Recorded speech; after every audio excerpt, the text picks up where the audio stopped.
Hello guys, so today I'm going to be making this carrot cake out of a cookbook. This is the cookbook. So yeah, let's get started. The first thing I did is I had to put 1 cup and a half cup into a blender and blend it until it is a flour. And so that's what I did. So then I went ahead and put it in a bowl.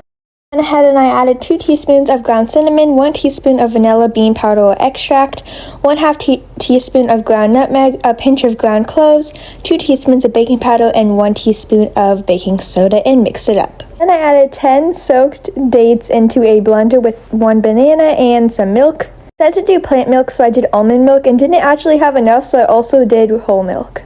I shredded 3 carrots and ended up actually blending some of them. I added the date mixture and the carrots to the bowl. Then I said chopped walnuts. I ended up blending that as well because I was a little too lazy and it was easier. So then I went ahead and mixed that up.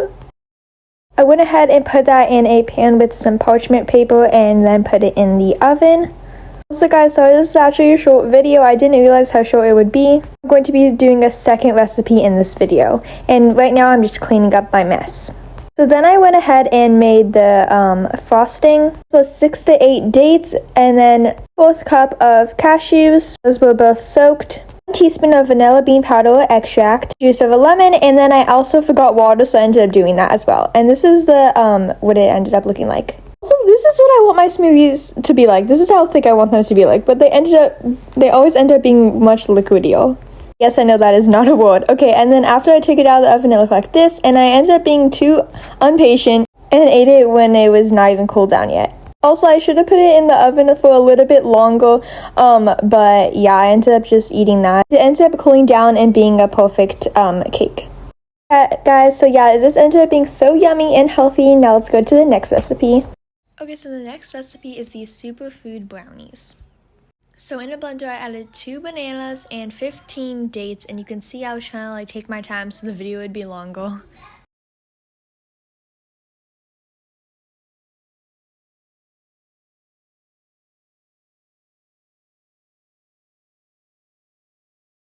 Oh, and these dates were soaked. Oh, and if you want to know how long I've been soaking these dates and all these things for, is about 20 to 30 minutes, maybe even more. Then you add half of the water that it's been soaked in. So this was just normal water and now it looks like this, and you add that. Then you go ahead and blend it. So that's what I did. And it turned out into like a nice smooth paste, and I put it in this bowl.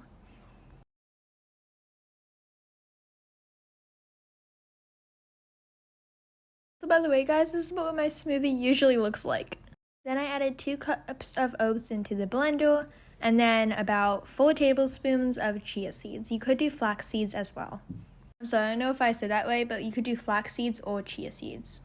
You could do both, but I don't know. And sorry, I don't know why it looks like this. Okay, so then I added 4 tablespoons of cacao powder to the bowl or another bowl while it was blending. Then I added that after it was done blending. Then I added 1 teaspoon of vanilla extract. It was a little more on accident. 1 teaspoon of cinnamon, 1 tablespoon of baking powder, 1/2 teaspoon of baking soda, and then a 1/2 teaspoon of salt, 1 scoop of chocolate protein powder, 2 tablespoons of brewers yeast. I think that I said it right. And then you mix it up.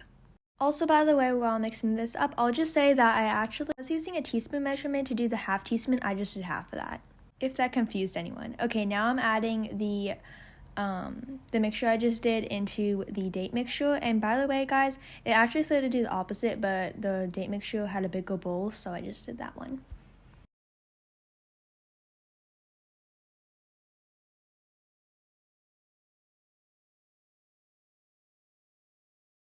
Then I went ahead and put it in a pan with the parchment paper and was just spreading it out like this.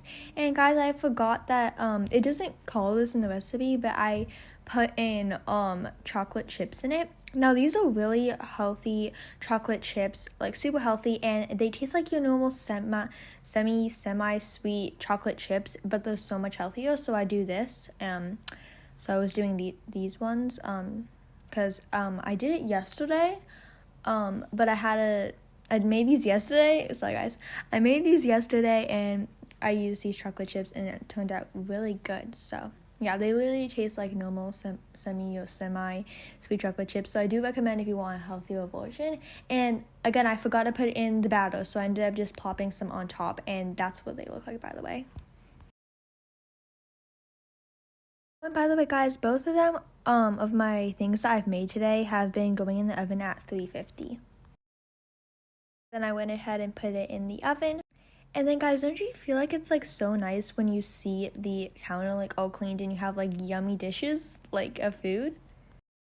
Okay, so this is what they ended up looking like. They looked so good and they tasted so good as well. Definitely recommend doing both of these recipes and everything that's really in that cookbook. I'll probably be doing a lot of recipes in there. Anyways, thanks so much for watching. Bye bye.